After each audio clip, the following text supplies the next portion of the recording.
How is it that society seems to hold two diametrically opposed stereotypes about aging at the same time? Old people are cognitively impaired and too frail to do much of anything. Or, conversely, they are the wise owls who've gained the insight of the ages. The former is probably more prevalent than the latter, but should it be? With us now to consider all of that, let's welcome, in Los Angeles, California, Daniel Levitin, the James McGill Professor Emeritus of Neuroscience and Music at McGill University and the author of Successful Aging, a neuroscientist explores the power and potential of our lives. In Austin, Texas, Alison Chasteen, the Sandra A. Rotman Chair in Cognitive Neuroscience at the Rotman Research Institute and President and Chief Scientist at the Baycrest Academy for Research and Education. And here in the downtown of our provincial capital, Natasha Raja. She is Professor of Psychology at Toronto Metropolitan University and Canada Research Chair in Sex, Gender and Diversity in Brain Health, Memory and Aging. And have we got the right three for this discussion today? Welcome, everybody. It's great to have you on TVO tonight. Daniel, to you first. When it comes to the brain and old age, the standard story is it's a story of decline. You forget things. You cognitively slow down. Is that the whole story? Well, to begin with, slow isn't necessarily bad. We know from the work of Daniel Kahneman and others that slow, deliberate cognitions tend to be more accurate than snap judgments.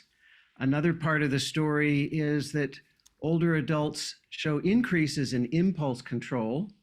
So if there's a red button lying around that might launch a war, you want to have good impulse control. Older adults tend to be better at empathy and problem solving. They see the big picture faster and better. Not every older adult. These are statistical averages. Understood. All right, Alison, what would you add to that? Sounds like the answer to the question, though, is that's not the full story. What would you add? It's not. Yeah, I'd say it's absolutely not the full story, and there's really trade-offs. So you might get slower at some things, you might get faster at other things, and you're also accumulating more and more and more knowledge throughout your lifetime, and you're better able to sort of integrate all of that together and understand how, as Daniel said, the big picture kind of fits together. So we've actually done studies in our lab where we've done experiments showing not even just, in sort of the metaphorical terms of the big picture, but in physical terms, the big picture.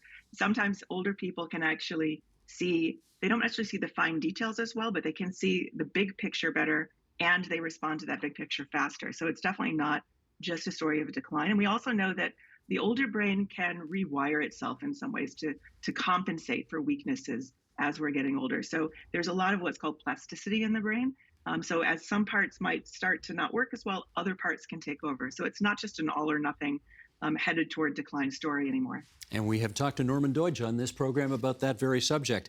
Natasha, let's do the deeper dive here on one of the age-old stereotypes, which is our memory definitely gets worse as we get older. True or false?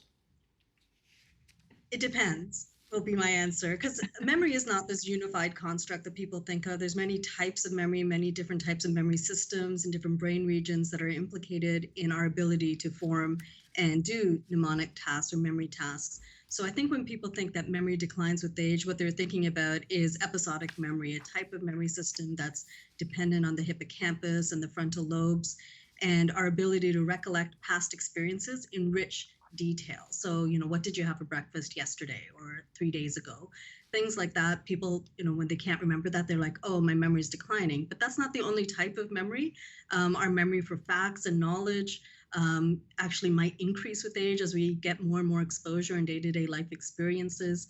Our implicit memory, so our memory for learning how to, play the piano, our ability to swim, all those kinds of memories remain relatively intact in healthy aging.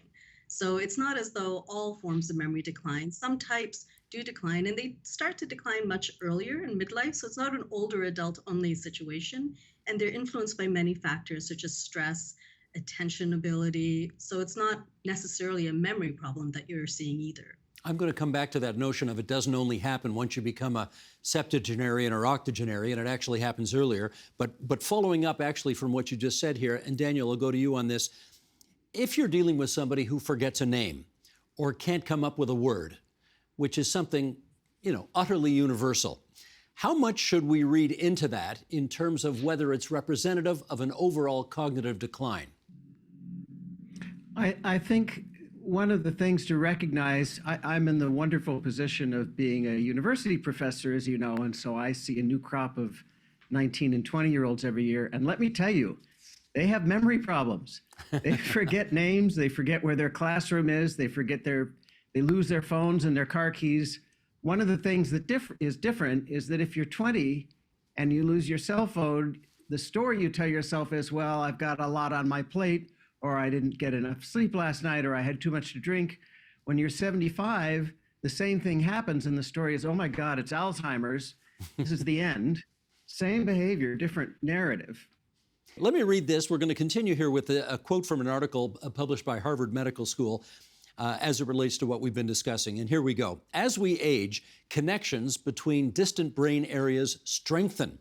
These changes enable the aging brain to become better at detecting relationships between diverse sources of information, capturing the big picture, and understanding the global implications of specific issues. Perhaps this is the foundation of wisdom. It is as if with age, your brain becomes better at seeing the entire forest and worse at seeing the leaves. Okay, let's look into that. Natasha, do you like that analogy? So I do like that analogy, but I do want to give a caveat there as well. I think, when I'm a neuroimaging specialist, and so when you do neuroimaging studies, you do see some structural disconnections in the white matter. So it's not all connectivity remains with aging, but there is a lot of variability, individual variability. But I do agree that in the functional imaging world, what we see is with age, there's a greater generalization in the networks that are engaged to do a wide variety of different types of tasks. And so this generalization reflects both this ability, higher efficiency to maybe process things that have similarity, but with it, there are always costs to the benefits. And so there's also the cost of perhaps not being as flexible and fluid in being able to fluctuate between tasks. So yes, you are more efficient. You might be able to see the forest for the trees, but when the trees matter, you might not be able to switch to focusing just on the trees. Ah, interesting. Okay, Daniel, can I get you to follow up on that in terms of whether you like that analogy of the forest and the trees and whether it makes sense to you? I think what the imaging studies show is just what we've heard, is that there is some white matter degradation. There's degradation of gray matter. White matter are the links between the computational hubs, the processing centers that are the gray matter. I think the central point here is that good decision-making results from being able to see patterns. And if nothing else, humans evolved to be great pattern detectors, great predictors of what's going to come next. And the more information you have, the more accumulated experience of things that you've seen and, experiences that you've had, the easier it is to draw connections between them. And that's what Harvard is talking about. The connections between disparate ideas become strengthened and more accessible to an older adult. I give an example of radiology. Radiology is pattern matching. If you go in for an X-ray and you are afraid that you might have a tumor, you want a 75-year-old radiologist reading the slide, not a 28-year-old. You want somebody who has seen it all and is able to quickly form an accurate judgment. Well, can I follow up on that? Okay, 75 versus 29.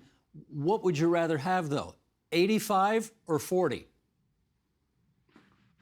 I think it depends. It really depends, Steve. So there are some people who are not doing well after 80 or 85. There are people not doing well after 60. That happens.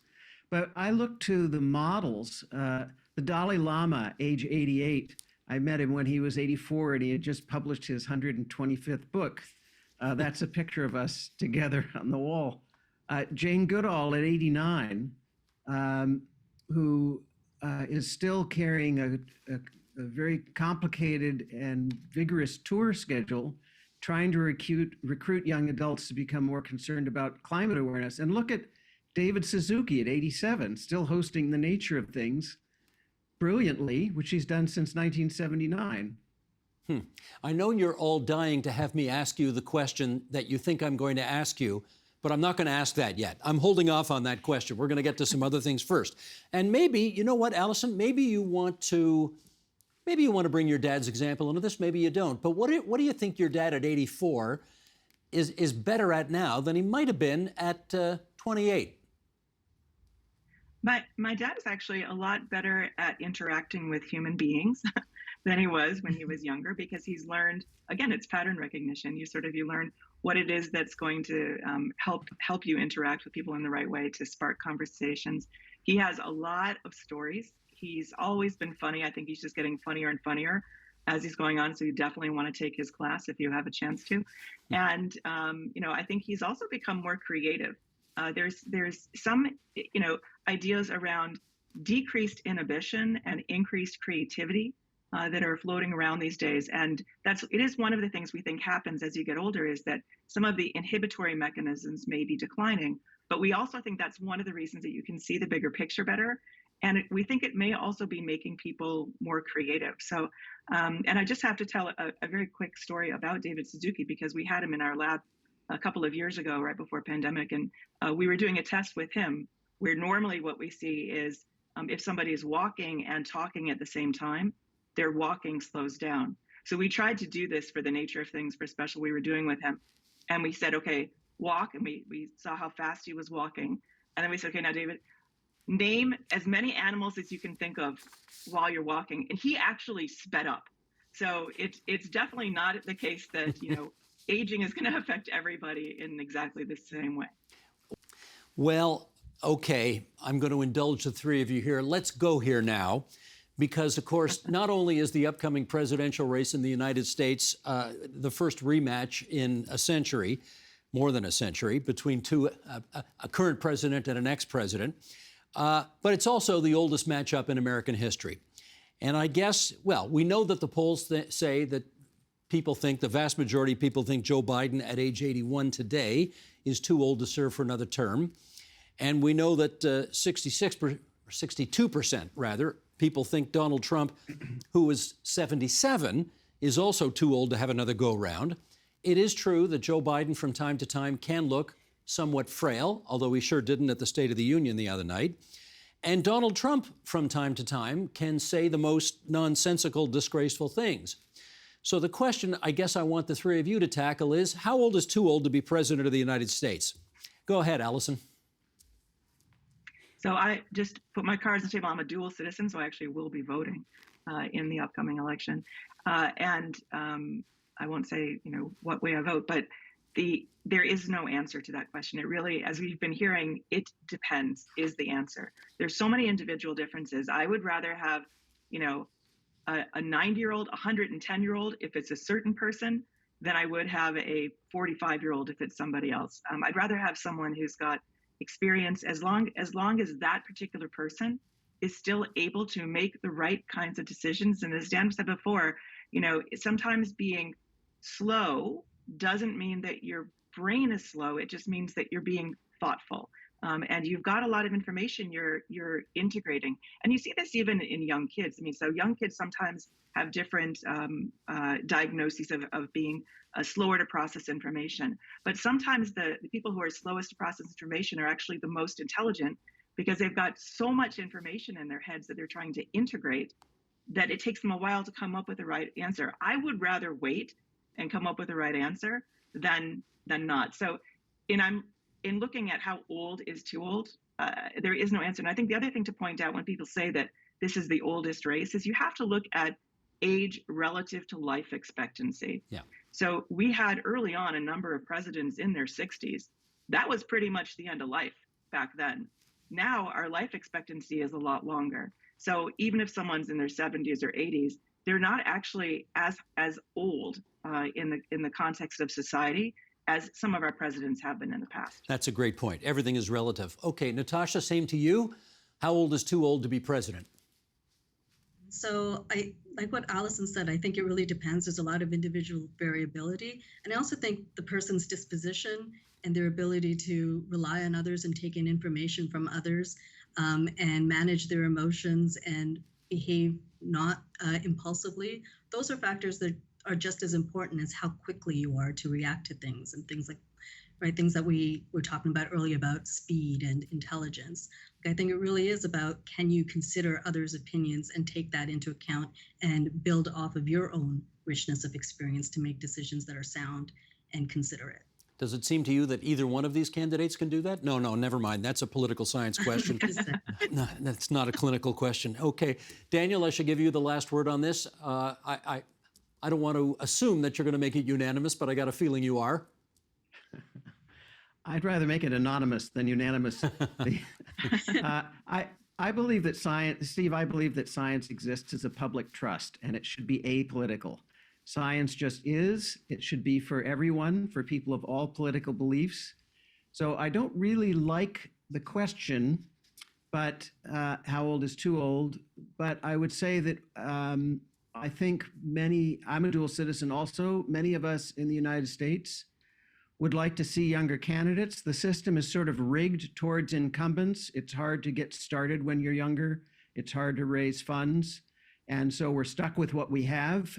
And I think the advantage of younger candidates is that they tend to look forward with a longer event horizon. They tend to have more, I would say, tend to have more creative ideas in general.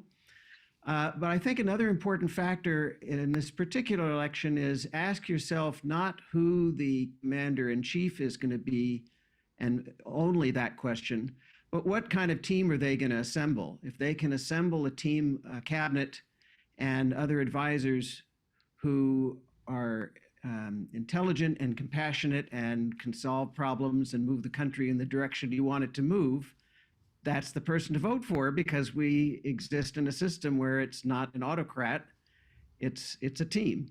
Well, one of the more amusing things, team builder. Right. One of the more amusing things about this race is that Robert F. Kennedy Jr. is considered the youth candidate, and he's 70. So I don't know, maybe Alison's right. We got to reevaluate everything here. Daniel Levitin, Natasha Raja, Alison Chasteen, it's really good of all three of you to join us on TVO tonight. Thank you. And as we say in Cook County, Chicago, to two of you anyway, vote early, vote often. Thanks, everybody. Absolutely. Thank you very much. The Agenda with Steve Paikin is made possible through generous philanthropic contributions from viewers like you. Thank you for supporting TVO's journalism.